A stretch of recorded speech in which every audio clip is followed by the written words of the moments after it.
আমাদের বাসমতি চাল অনেকটাই সেদ্ধ হয়ে গেছে। আমরা ঠিক আপনারা যেমন ফ্রাইড রাইসের চাল সেদ্ধ করেন সেরকমভাবেই আমি পোলাওয়ের জন্য সেম প্রসেসেই আমি বাসমতি চালটা সেদ্ধ করছি।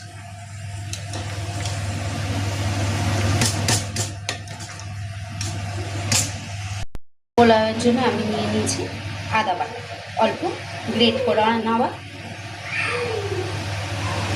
আদা বাটা। পোলাওয়ের জন্য চালটা আমি ঝরিয়ে নিয়েছি। এবার 10 মিনিট একটু ঠান্ডা হতে দেব। এবার আমি কড়াইতে অল্প ঘি দিয়ে দেব।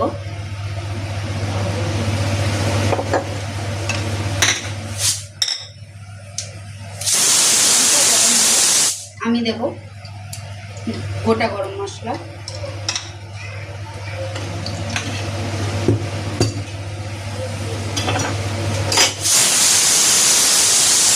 এবার আমি দিয়ে দেব গ্রেট করা আদা,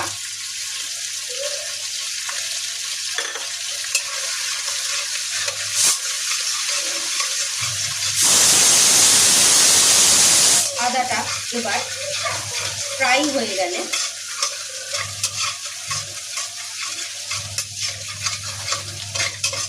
আমি একটু ঘিয়ের মতো ফ্রাই করে নেব।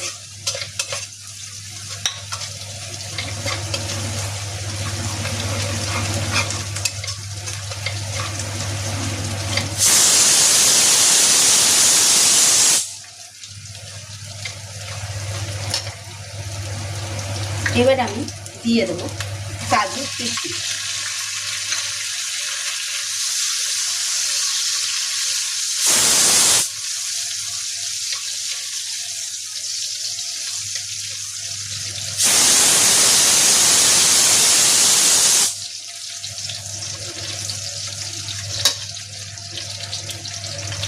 এবার আমি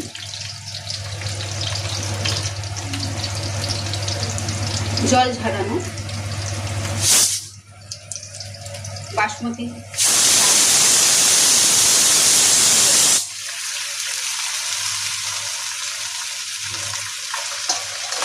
এবার আমি এটাকে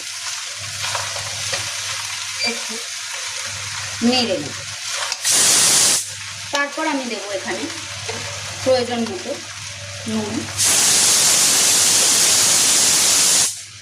পোলাওতে যেটা না দিলেই নয় চিনি, আপনারা আপনাদের স্বাদ মতো চিনি দিতে পারেন। এখানে আমি 2 চামচ মতো চিনি দিয়েছি। এইভাবে পোলাও করলে আপনাদের পোলাও একদম ঝরঝরে।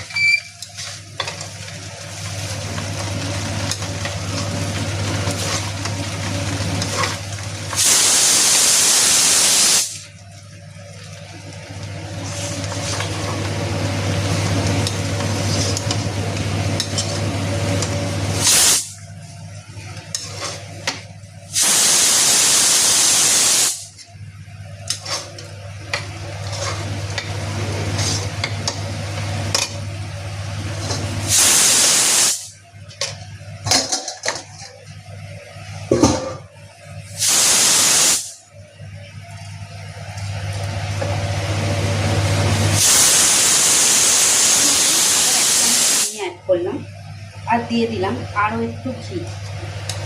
আপনারা আপনাদের স্বাদ মতো ঘি, চিনি এগুলো অ্যাড করতে পারেন। আরও একটা নেড়ে নেব।